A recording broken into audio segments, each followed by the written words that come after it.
உலகெங்கிலும் வாழும் டிஎன்டிவி பொலிட் ஊடகம் பார்வையாளர்களுக்கு அன்பு வணக்கம். இலங்கையினுடைய 10வது அடுத்த அதிபர் யார் என்கிறதுக்கான வாக்குப்பதிவு நாளை நடைபெறுகிறது. 21/9/2024 நாளை இரவு முதலே அடுத்த அதிபர் யார் என்கிற விவரங்கள் கொஞ்சம் கொஞ்சமாக வெளியே தெரிய தொடங்கி நள்ளிரவு அல்லது அதிகாலையில் அடுத்த ஞாயிற்றுக்கிழமை முழுமையாக இலங்கையை ஆளப்போகிற அடுத்த அதிபர் யார் என்கிறது இந்த உலகத்திற்கு தெரிந்துவிடும்.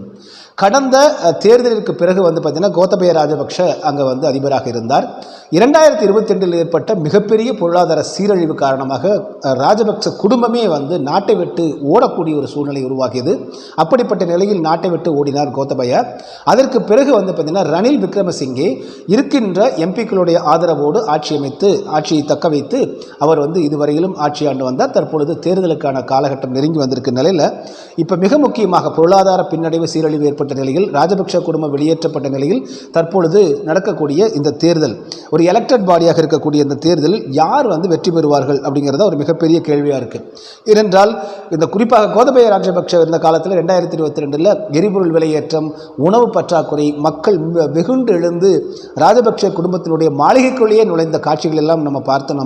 அப்படிப்பட்ட மிகப்பெரிய பின்னடைவுக்கு பிறகு தற்பொழுது புதிதாக தேர்ந்தெடுக்கப்படக்கூடியவர்கள் யார் யார் அப்படிங்கிறதா மிக முக்கியமாக தற்பொழுது ஒரு வாதமாக போய்கொண்டிருந்தது.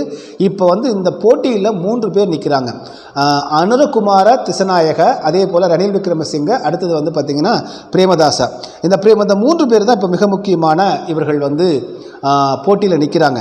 இதில் அனுரகுமார திசநாயகா பார்த்திங்கன்னா அவர் மார்க்சிஸ்ட் கம்யூனிஸ்ட் கட்சியைச் சேர்ந்த ஒரு இடதுசாரி தலைவர். அவர் ஜேவிபி என்று சொல்லக்கூடிய ஜனதா விமுக்தி பெரமுனா என்கிற அமைப்பு, அந்த அமைப்பினுடைய தலைவராகவும் அந்த அமைப்பினுடைய சார்பில் தான் இப்போ அவர் அதிபர் வேட்பாளருக்கு போட்டியிடுறார்.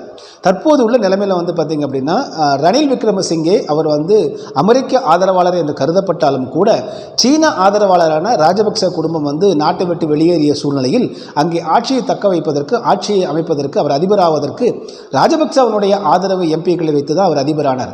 அவர் எலெக்டட் கிடையாது, அவர் ஒரு நியமன தேர்ந்தெடுக்கப்பட்ட அதிபராக தான் இருந்தார். இப்போ மக்கள் தேர்ந்தெடுக்க போகிறாங்க. கிட்டத்தட்ட 2,20,00,000 பேர் உள்ள இலங்கையில் பார்த்திங்கன்னா இந்த தேர்தல் 2,20,00,000 பேருக்கு யார் அடுத்தது அதிபராக வரப்போகிறார்கள் என்பதை மக்கள் நேரடியாக தேர்ந்தெடுக்க போகிறாங்க.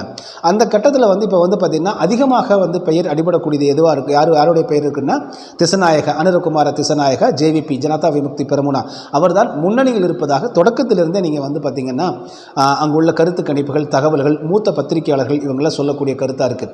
ரணில் விக்ரமசிங்கேவுக்கு கிட்டத்தட்ட அடுத்ததாகவும் பிரேமதாசாவுக்கு அடுத்தது 3வது இடம் தான் இருக்கிறதா இதுவரைக்கும் தகவல் தெரிவிக்கின்றன.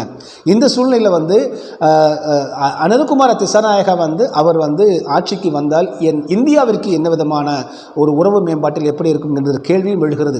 ஏற்கனவே ஒரு சில மாதங்களுக்கு முன்பாக இந்தியா உள்துறை வெளியுறவுத்துறை அமைச்சர் எல்லாம் அவர் பார்த்துட்டு போனது நம்ம செய்திகளில் பார்த்தோம். ஆக ஏற்கனவே இந்தியாவோடு கைகுலுக்கி விட்டு சென்றிருக்கிறார். அதே போல் அவர் சீனாவிற்கு நேரடியான ஆதரவாளராகத்தான் இருக்க போகிறார். இடதுசாரி என்கிற காரணத்தினால் ஆதரவாளராக இருக்க போகிறார் என்பதாக இருக்கிறது.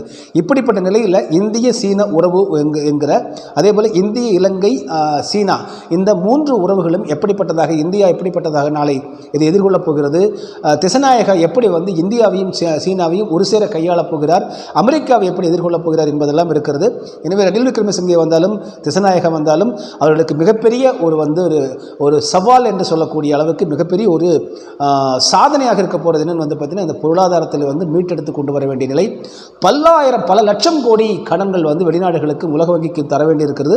அவர்களெல்லாம் சற்று கால அவகாசம் கொடுத்துருக்காங்க. அதையெல்லாம் இவர்கள் பணத்தை உற்பத்தி செய்து அவர்கள் மீண்டும் கடன் கட்ட வேண்டிய சூழ்நிலை இருக்குது. எனவே இந்த பொருளாதாரத்தை யார் வந்தாலுமே இந்த பொருளாதாரத்தை மீட்டெடுத்தாக வேண்டிய மிகப்பெரிய பணி இருக்கிறது. அதே போல் உலக அளவிலான இந்த உறவுகளை, வெளிநாட்டு உறவுகளை, பன்னாட்டு உறவுகளை அவர்கள் புதிய கோணத்தில் அணுக வேண்டியிருக்கிறது. எல்லாவற்றையும் விட தமிழ் மக்களுக்கு அவர்கள் நீதி கொடுக்க வேண்டிய நிலையிலும் இருக்கிறார்கள். எனவே மிகப்பெரிய பணிச்சுமைகளோடு தான் அடுத்த அதிபர் அந்த நாற்காலியில் அமர முடியும் என்பதுதான் யதார்த்தமாக இருக்கிறது. நாளைய வாக்குப்பதிவு முடிவுற்று யார் அடுத்த அதிபராகிறார்கள் என்பதை பற்றி ஞாயிற்றுக்கிழமை நாம் பார்ப்போம்.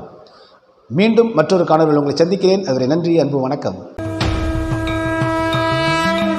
டிஎன்டிவி தமிழ் ஊடகம், தனித்துவமான தமிழ் ஊடகம்.